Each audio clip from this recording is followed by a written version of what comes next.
Ok, ce shiur est fait pour la Refouachama, la prompte guérison de Esther Simon Batsara dans le clan de tous les malades d'Israël.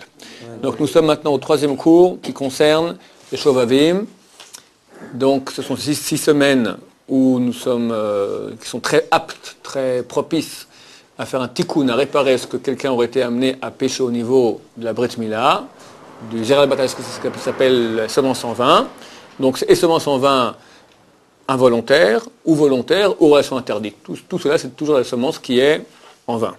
On était dans ce qui s'appelle la prévention. Il y a des choses qui sont ramenées par le Rav Frida ici, donc un des plus grands kabbalistes, peut-être le plus grand kabbaliste du monde Sfarad des 400 dernières années, un rabbin énorme, qui nous donne des combines, des choses qui ont une influence négative sur la personnalité, qui peuvent l'amener à faire les rabattals, à avoir de la semence en vin. On parle ici involontaire, parce que volontaire, il suffit de vouloir le faire et on le fait, personne ne nous empêche. Mais si c'est involontaire, ça vient malgré moi, pourquoi ça m'est arrivé? Il y a des influences négatives qui peuvent nous amener à faire cela. Donc évidemment, regarder une femme, etc. On a cité déjà pas mal de choses. On continue. Il ne faut pas, lorsqu'on dort, avoir proche de notre tête, proche, il ne sait pas clair que c'est quoi proche, on va dire, j'imagine que c'est une coudée, une amasse, environ 50 cm, des habits qui sont des habits qu'on porte sous la ceinture. Ça veut dire pantalon, culotte, chaussettes, chaussures, bottes, pantoufles, etc. Il ne faut pas que ce soit proche de notre tête, parce que ça, chaque élément a une spiritualité, même une chaussure, d'accord, ça contient quelque chose aussi. Et les parties qui sont basses dans l'homme, donc contiennent les choses qui sont basses de l'homme, et ça peut influencer la tête, qui est la partie haute de la tête, de l'être humain. La ceinture, je pense que ça va. Donc faire attention d'éloigner. De toute façon, il faut savoir que, ça n'a rien à voir, mais il faut savoir que dormir sur les habits, même les habits qui sont des parties hautes du corps, c'est interdit parce que ça provoque l'oubli. Il y a autour de nos habits,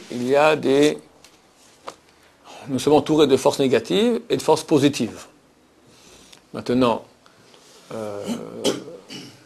si on prend un habit et on le plie par exemple, on met sous la tête pour dormir, même si c'est un habit qui est des parties hautes du corps, une veste, un t-shirt, un maillot de corps, les parties négatives qui entourent l'habit, alors elles nous font oublier l'étude de Torah. De même, il y a beaucoup de choses qu'il faut oublier, mais avec les habits aussi, mettre 2 habits à la fois. Parce que quand tu mets un habit, alors tu as une force négative, mais tout de suite tu as une force positive qui se met, la touche, or makif, la lumière qui nous entoure. Donc si tu mets les 2 habits à la fois, la lumière qui entoure ne peut pas rentrer entre les deux. Elle reste à l'extérieur. Donc ta force négative qui est là toute seule et qui t'attaque, qui te fait oublier ce que tu as étudié en Torah. Enlever aussi, pardon? Enlever, le Rav Chaim Kadevski, il pose la question, il dit je me pose la question. Je crois qu'on dit qu'enlever aussi. Vu que c'est une question, donc mieux vaut ne pas enlever, mais ce n'est pas écrit clairement. Et c'est écrit clairement de mettre ensemble. Est-ce qu'enlever aussi? Alors les décisionnaires actuels restent en doute, donc mieux vaut dans le doute s'abstenir d'enlever 2 habits à la fois. Ok. Encore une chose, de nouveau, sgoula. Sgoula, c'est des combines, c'est des choses qui ont une aptitude à. Juste, est-ce qu'on a le droit de dormir avec un habit qu'on a porté dans la journée? Oui. De le garder? Oui. Il est permis de dormir avec un habit qu'on a porté durant la journée, il n'y a aucun problème. Deuxième chose qui a une aptitude négative à nous faire avoir Zéral Batala, la semence en vin. Dormir avec sur soi, sur son corps, ou sous son corps, du fer. Je me pose la question, et je n'ai pas la réponse, est-ce que c'est du fer, précisément, ou tout ce qui est métallique? Parce que c'était écrit, non, l'or certainement pas, mais par exemple de l'acier, du plomb, du cuivre, non, c'est des choses qui existaient il y a 300-400 ans. Ici, quand le Rav il parle de barzel, c'est le fer, mais l'acier, c'est du fer aussi, d'accord, d'autres métaux, tous les métaux, aluminium par exemple, d'accord, donc l'inox, etc., Nerosta, etc. Donc, je ne sais pas. En tout cas, le fer, c'est certain. Mais il se peut que d'autres métaux aussi, donc ça vaut la peine d'enlever les montres, d'enlever... les liens en fer, alors... Pardon? Les liens en fer. Les liens en fer, ça va parce qu'il y a une grande séparation entre quand je dis sous toi, tu dors sur du fer. Tu mets sous ta tête, je sais pas moi, tu mets ta montre ou ton réveil matin sous ton... D'accord, quelque chose comme ça. Si tu as une chose qui est métallique sur toi, quand tu dors, Alors ça attire les influences négatives et... Une montre, on dort comme ça, on a les mains sur une montre, ça en fait. Oui, donc je dis que d'après cela, c'est bien d'enlever la montre. Ok. Ok. Il y a une raison ou c'est purement spirituel? C'est tout purement irrationnel, d'accord? Barzel le faire, c'est racheter vote des 4 imaot, des 4 mères. Bilha, Rachel, Zilpa, Léa. Plus que cela, je ne sais pas. D'accord? Où est la relation pour qui, pourquoi, comment? J'ignore. Mais en tout cas, c'est marqué clairement. On continue. Maintenant, en gros, on a fini la prévention.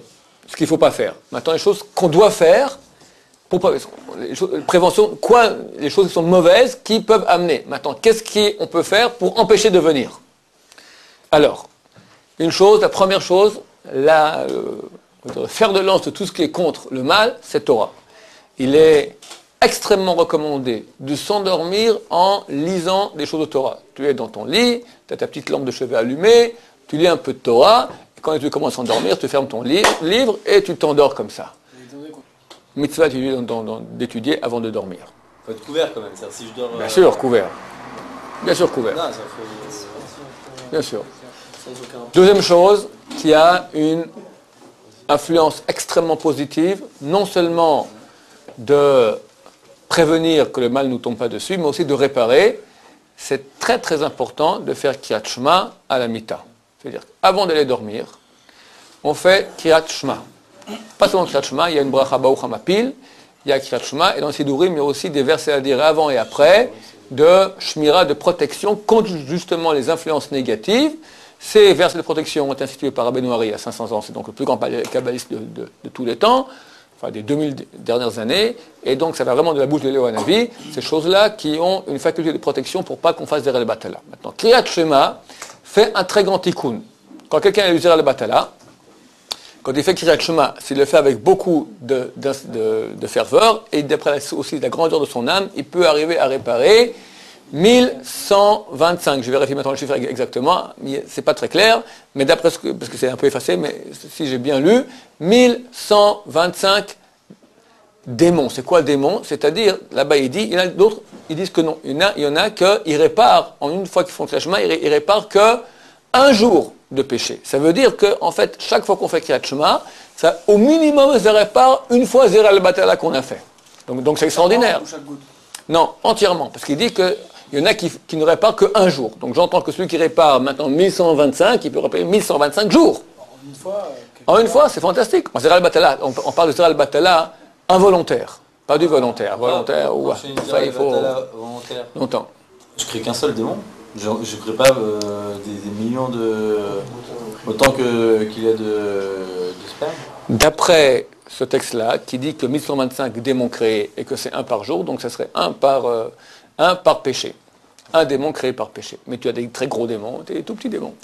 Toutes sortes, d'accord? Démons, on parle, encore une fois, il faut bien comprendre. C'est pas, voilà, on parle d'une réalité spirituelle impure. Voilà.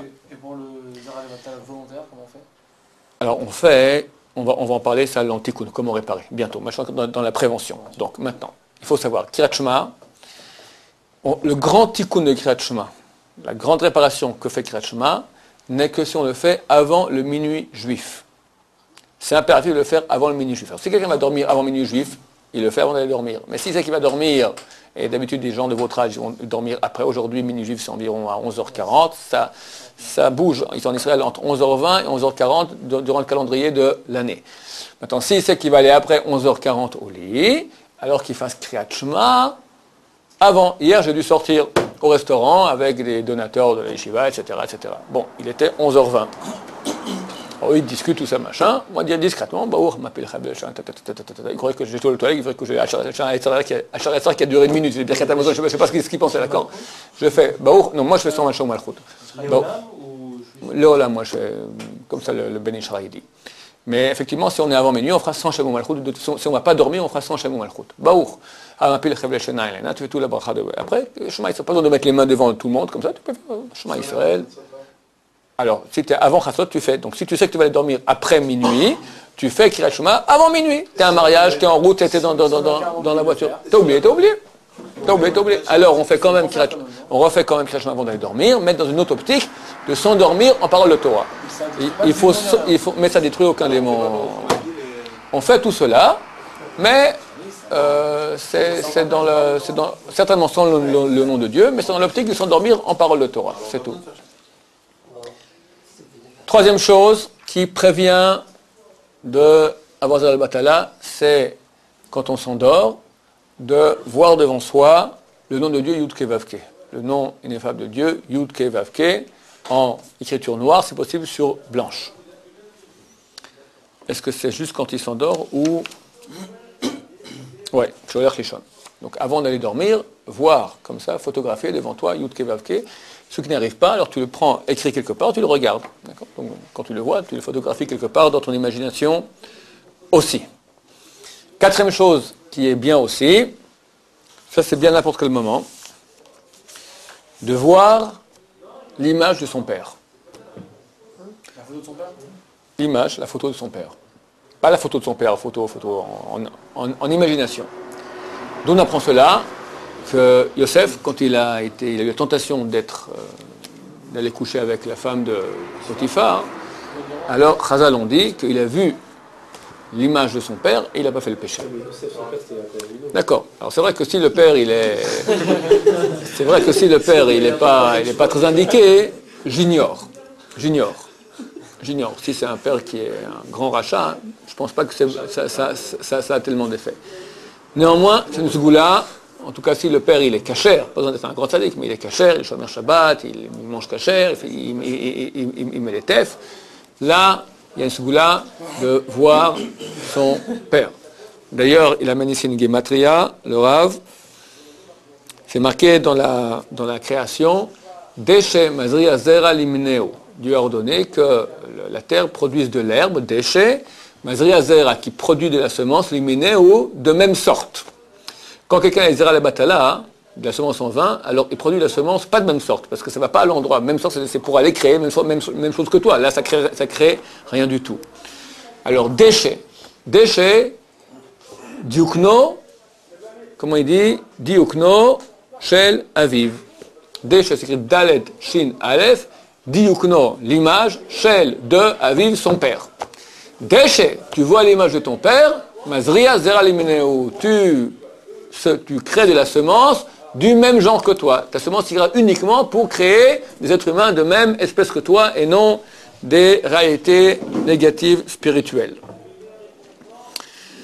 Ensuite, il n'est pas obligatoire, mais extrêmement conseillé, quand on va dormir, si on est avant minuit juif, de s'endormir sur le côté gauche. Et durant la nuit, après qu'on ait passé minuit, se mettre sur le côté droit. C'est marqué très clairement dans Rabbeinu Haré toujours, la Kabbalah, que ça casse l'influence des forces négatives. Maintenant, c'est pas obligatoire parce qu'on n'est pas inconscient, mais en tout cas, il faut s'habituer à dormir sur le côté. Attention, il est interdit, d'après la loi juive, de dormir sur le dos ou dormir sur le ventre. C'est pas facile, Quand quelqu'un, avant de s'endormir, alors il est en train de lire dans son lit, il est sur le dos, c'est un problème ? Ou pas ? Parce que ça peut faire un échauffement aussi. Ouais. Alors, par exemple, il a du mal à s'endormir, il reste une demi-heure. C'est permis, c'est marqué Yashen Pragdan. Gani Pragdan, la Gemara dit Gani Pragdan. Gani, c'est il dort. Dormir comme ça. Mais si maintenant tu es en train de lire ta page de Zohar ou de Gemara avant d'aller dormir, il n'y a aucun problème. Dernière chose, on va finir pour la prévention. Il n'est pas obligatoire, maximum conseillé aussi, c'est Rabbeinu Haré qui le dit, de dormir la nuit avec le talit katan.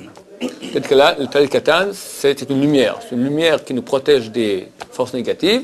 C'est vrai qu'il n'y a pas de mitzvah de tzitzit la nuit, mais néanmoins, vu que c'est quand même c'est un véhicule des lumières de sainteté, le talit katan, donc il fait comme une carapace de lumière qui empêchera les forces négatives de nous attaquer durant notre sommeil. Baruch Adonai, l'olam amen va'amen.